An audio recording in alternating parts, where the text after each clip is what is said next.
Hi guys, ഈ റമദാനിന് ഉണ്ടാക്കാൻ പറ്റിയ ഒരു അടിപൊളി കടിയായിട്ടാണ് വന്നിട്ടുള്ളത്. പോക്കറ്റ് ഷവർമയാണ് നമ്മൾ ഇന്ന് ഉണ്ടാക്കാൻ പോകുന്നത്. കേബേജ്, കക്കിരി, തക്കാളി, പച്ചമുളക്, ഉള്ളി, മല്ലിച്ചപ്പ് ഒന്ന് ചെറുതായി അരിഞ്ഞെടുത്തിട്ടുണ്ട്. അതിലേക്ക് ഒരു ടീസ്പൂണ് കുരുമുളക് പൊടിച്ചതും ചേർത്ത് കൊടുക്കാം. കുറച്ച് ചിക്കൻ മഞ്ഞൾപ്പൊടിയും ഇട്ട് വേവിച്ചെടുത്തിട്ടുണ്ട്, അതും കൂടി ഇതിലേക്ക് ചേർത്ത് കൊടുക്കാം. 2 മുട്ടയ്ക്ക് മയോണൈസ് അടിച്ച് ഇതിലേക്ക് ചേർത്ത് കൊടുത്താൽ മിക്സ് ചെയ്താൽ നമ്മളെ പോക്കറ്റ് ഷവർമക്കുള്ള ഫില്ലിങ്സ് ഇവിടെ റെഡി ആയിട്ടുണ്ട്.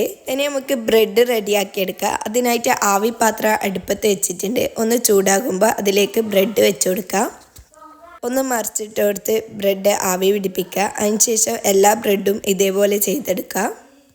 ആവിക്ക് വെച്ച ബ്രെഡ് 2 വെച്ച് ഒന്ന് പരത്തി കൊടുക്കുക.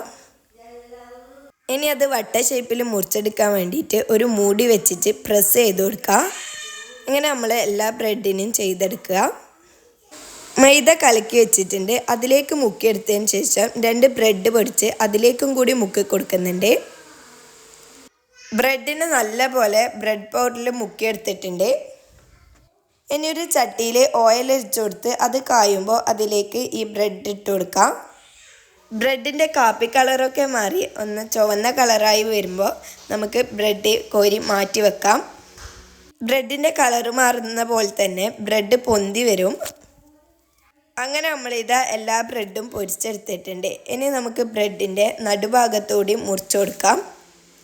ഇപ്പോൾ ഒരു പോക്കറ്റിൻ്റെ ലുക്കൊക്കെ കിട്ടിയിട്ടുണ്ട്. ഇനി നമുക്ക് ഇതിൻ്റെ ഉള്ളിലേക്ക് നേരത്തെ തയ്യാറാക്കി വെച്ച ഫില്ലിങ്സ് നിറച്ച് കൊടുക്കാം. ഓരോന്നിൻ്റെ ഉള്ളിലും കുറച്ചധികം തന്നെ ഫില്ലിങ്സ് കൊടുക്കുന്നുണ്ട്. അങ്ങനെ നമ്മളെ ബ്രെഡ് പോക്കറ്റ് ഇതാ ഇവിടെ റെഡി ആയിട്ടുണ്ട്.